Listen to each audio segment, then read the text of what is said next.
Olá pessoal, especial de 100 inscritos, Creepypasta The Sims.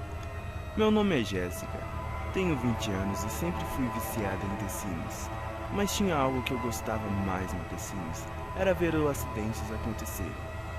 Nunca pensei que isso me afetaria de alguma forma, mas afetou muito. Mas vou contar essa história para vocês. Quando eu tinha 11 anos, meu primo veio morar com a gente, porque aconteceu algo meio que inusitado com sua família. Seu irmão e pais morreram de causas não naturais. A polícia, quando investigou o caso, falou que foi um acidente doméstico. Mas o estranho é que, como pode todos morrerem pelo mesmo motivo? Meu primo, quando chegou em minha casa, só tinha as roupas dele e um CD do The Sims que ele achou dentro de uma discoteca. Ele nunca falou onde tinha encontrado ela, só disse que era o único jogo favorito. Quando eu olhava nos olhos dele, um vazio, não parecia nada humano. Mas eu ainda acredito que ele não é uma pessoa ruim. Algo me diz que ele só está querendo ser salvo de alguma coisa muito ruim que o atormenta. Sempre que olho, uma aura negra está em cima dele. 2 anos se passaram e ele ainda era uma pessoa muito reservada. Eu perguntava, tentava conversar com ele, mas ele só falava: faça a gritaria parar. Isso acontecia sempre que eu tocava no assunto sobre os pais dele e o seu irmão. E o seu irmão mudava. Não era nem de perto o mais amigável de todos. Uma vez, uma amiga e eu estávamos conversando sobre jogos e ela comentou sobre o The Sims, aquele típico jogo de menininha, onde todos construíam sua casa, mudavam o rosto e o corpo dos personagens, e eu sempre fui apaixonada por essas coisas, principalmente quando podia reproduzir os personagens com minhas características. Quando eu acordei no dia seguinte, meu primo entrou no quarto e perguntou: Ei Gé, quer jogar The Sims comigo? Eu fiquei impressionada e logo vi uma chance de saber um pouco mais sobre ele e saber o que aconteceu. Sentamos no computador, ele me ensinou a instalar, fazer os personagens e notei que quando cliquei no jogo para abrir, um leve chiado saiu das minhas caixinhas de som. Eu não prestei atenção na hora, talvez pudesse ser algum detalhe importante que deveria ter me tocado antes de começar a acender o pavio do meu vício. Comecei a criar a minha família, é claro, adicionei meu primo. Eu pensei que ele ia surtar porque ele sempre foi fechado e nunca quis interagir. E sempre que eu colocava-nos dentro de algum plano familiar, como viagem a parques, ou até mesmo sair para tomar um simples sorvete, ele falava que não tinha vontade de sair da cama, como se estivesse se sentindo culpado de alguma coisa. Quando começamos a jogar, ele ensinou sobre como comprar e até mesmo os códigos de dinheiro. Seria uma boa na vida real aparecer uma caixinha de texto e digitar um simples código e fazer todas as nossas contas bancárias explodirem de tanto dinheiro. Outra coisa que me deixava preocupada era que meu primo, quando me via jogando, sempre falava para eu colocar ele para fazer a comida e sempre manter os outros membros da família longe. Eu atendi o pedido dele. Sempre que executava o jogo, o chiado se repetia. Parecia uma voz, mesmo como se estivesse dizendo: fique longe. A cada vez parecia mais alta e às vezes eu evitava jogar porque não queria esse chiado ecoando na casa. E cada vez um frio na espinha subia.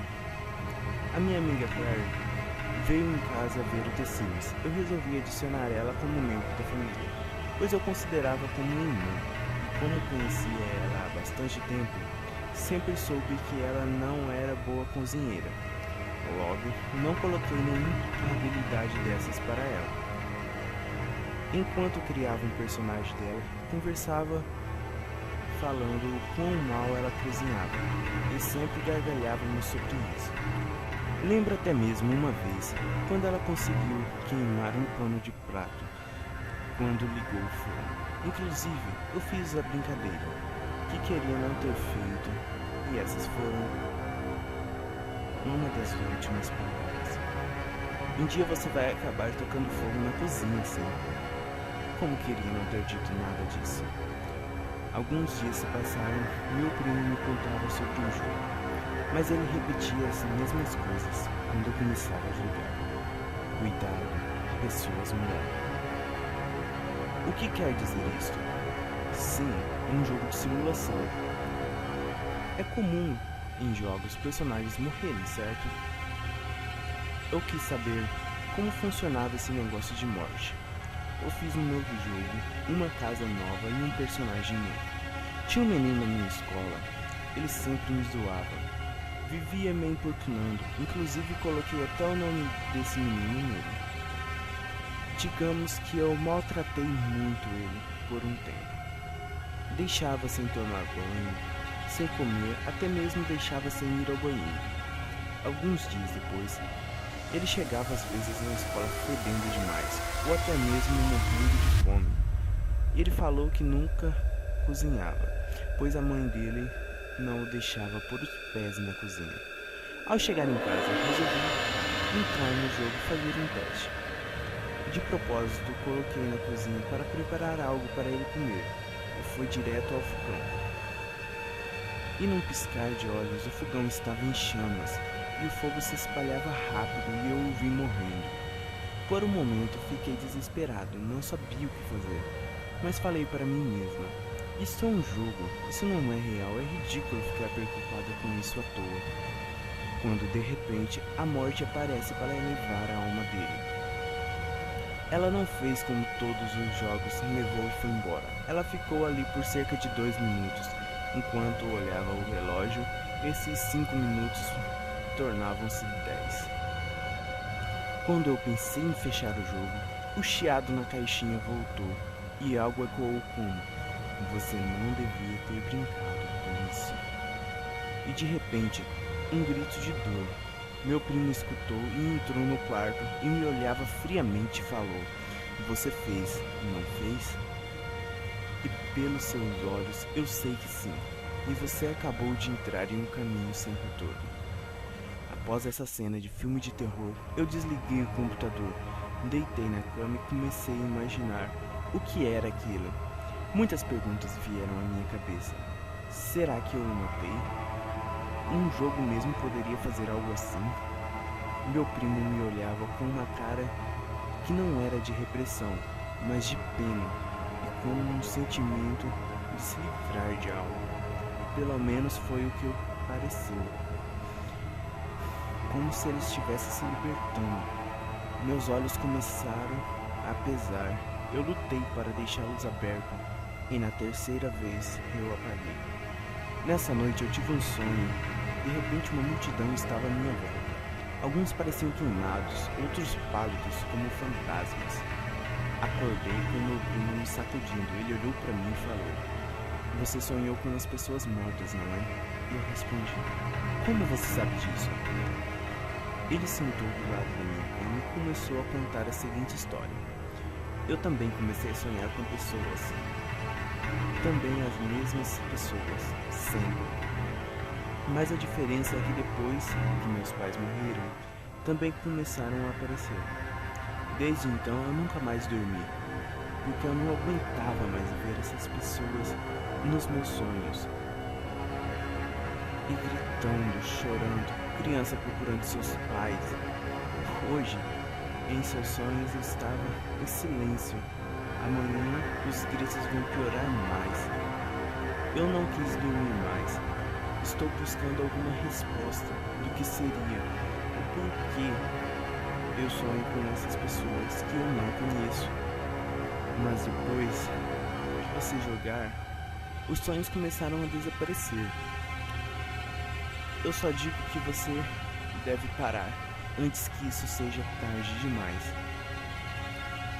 Eu tinha muitas perguntas para fazer, como onde ele tinha conseguido, por que ele fez aquilo, se eu estou morando com um assassino em série. Eu gostaria pelo menos de uma chance de me defender ou pelo menos destruir o computador. Desliguei o computador, deitei em minha cama e comecei a pensar: por que não usei esse tipo de poder para algo maior? Punir aqueles que a lei não faz. Tentei então, mas pensei muito nisso. Pensei em parar por um tempo de jogar para ver se os sonhos não me atormentariam por mais um tempo. Infelizmente, eu estava redondamente enganada. As coisas foram piorando. Eles só queriam mais e gritar. Eles sempre queriam me tocar como se estivessem buscando uma saída do sofrimento eterno cujo foram aprisionados. Resolvi fazer um teste. Peguei o jornal local, onde aparecia notícias de assassinos, estupradores, pedófilos e outras escórias do mundo. E o primeiro para testar-me foi Billy Jenkins, 55 anos. Ele foi acusado de matar 2 pessoas e ainda estuprar a esposa de uma das vítimas. Ele saiu da prisão em menos de 2 meses, porque era amigo de um político da cidade. Ele atualmente, para o prefeito, era como secretário. E você pergunta, como um verme desses consegue um cargo assim? Não precisamos nem ser detetives para decifrar isso. Puxei minha cadeira, sentei ao computador e automaticamente o jogo se iniciou. Eu não cliquei em nada, foi como se ele quisesse que eu fizesse isso. O jogo abriu uma janela, apareceu escrita. E depois, essa janela fechou e o jogo foi começando. Eu criei uma casa pequena e pus dentro dela, coloquei bastantes objetos elétricos pela casa. Ela era repleta de abajures, sons, tomadas e fazia constantemente mexer em cada um deles até eles quebrarem e causarem um pequeno acidente. Demorou mais ou menos 1 hora para acontecer alguma coisa. Um abajur começou a piscar e eu mandei usar o abajur. Então aconteceu. Após a cena de ver o personagem ser eletrocutado, fiquei pensando se teria funcionado. Era algo que eu gostaria de ter certeza. Após a cena em que a morte acontecia, apareceu a morte para levá-lo. Eu escolhi que não estava com vontade de ter mais assassinatos nos meus sonhos. Mas eu acredito que, cedo ou tarde, eu teria que levar isso adiante. Clicando em não, apareceu isto. Em seguida, o jogo se fechou. Um ruído novamente começou a sair de minhas caixinhas de sons do computador. Meu computador desligou sozinho e não me deixou fazer mais nada depois de ter clicado em não. Resolvi levar ele para um técnico, mas quando eu fui puxar os cabos para desligar, o ruído ficou mais alto e uma voz gritou: "Não desligue!" Por um momento eu pensei que fosse alguma brincadeira de mau gosto do meu primo, apesar de que eu tenho quase certeza que não foi ele, porque ele já passou por muitas coisas para brincar com isso. Acendi um cigarro, fiquei olhando para a janela e tentei me acalmar um pouco. Logo mais, no jornal da televisão, o apresentador comunicou que o secretário do prefeito, Bill Jenkins, foi encontrado em casa eletrocutado após ter retirado uma lâmpada de seu abajur. E foi nesse momento que vi o poder e o que eu podia fazer. Controlar os destinos das pessoas, acabar com os desafetos. Algo dentro de mim, nesse dia, mudou completamente. O mais interessante é que eu estava gostando disso. 2 meses se passaram, comecei a juntar jornais antigos sobre assassinos, fotos de criminosos procurados. Meu primo fazia o mesmo, sem me questionar. Será que ele tinha o mesmo senso de justiça que eu? Não me importava. Eu só gostaria de ver aqueles que causavam algum tipo de sofrimento pagar pelos seus crimes. Eu quero viver em todo mundo onde precisasse de injustiça, mesmo que eu tenho que viver sozinho. Começamos todo dia a limpar um por um. Cada criminoso escondido parecia de repente nos jornais, como se houvesse algum tipo de doença que causasse os acidentes. Assim foram chamadas essas mortes, a epidemia dos acidentes. Empresas de aparelhos elétricos recebiam multas. Alguns tiveram que fechar porque não conseguiam explicar como os aparelhos delas matavam as pessoas e como os fogões de repente se tornavam um festival de 4 de julho.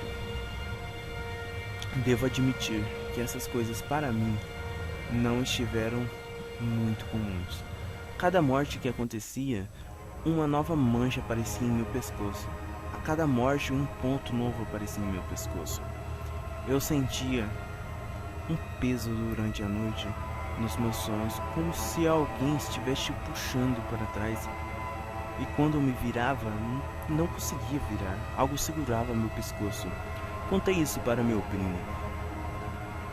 Ele disse: isso nunca havia acontecido com ele. E isso me fez pensar: como assim nunca tinha acontecido? Acho que pelo meu bem estava na hora de dar um fim nisso. Antes de tentar retirar o computador novamente, o grito ecoou: não desligue. Meu primo estava com um olhar morto e de boca aberta, como se estivesse preparado para me engolir. Eu não dei muita atenção. Arranquei o computador com todas as minhas forças, não ligando para cabos, tomadas ou até mesmo CD. Peguei tudo junto, levei para o meu quintal. Meu pai guardava o galão de gasolina para o caso que houvesse alguma emergência. Meu primo estava na frente do computador com os braços abertos e disse: você não pode acabar com isso. Eu não criei isso tudo só para uma fedelha maldita queimar tudo e acabar com o trabalho que tivemos. Você não vê? Não podemos limpar o mundo inteiro com isso. A única coisa que queríamos acusar era a sua vida. Pensa comigo, acabar com a história do universo somente em troca de uma vida. Nesse exato momento, meu pescoço começou a ser apertado novamente. Eu resisti e empurrei meu primo no chão e joguei gasolina no computador e nele. E enquanto ele queimava, eu respondi: eu nunca me importei com quem eu matava. Sim, eles foram uma escória. E agora eu te pergunto, e depois que eu morrer, buscará outra vítima inocente para usar? Fiquei feliz em ser uma fumante viciada. Atirei meu isqueiro no computador e os dois queimaram. Eu não senti nenhuma pena do que tinha feito, porque acreditei que fiz uma coisa certa. Uma vizinha assistiu tudo e chamou a polícia. Fui encaminhada para o reformatório, como eu ainda era menor de idade. Mas aos 18, eu fui presa e fui encaminhada para uma prisão, onde estou hoje. Acredito que ninguém vai encontrar essa história depois que me suicidar. Minhas palavras finais sobre isso: eu não me arrependo de nada.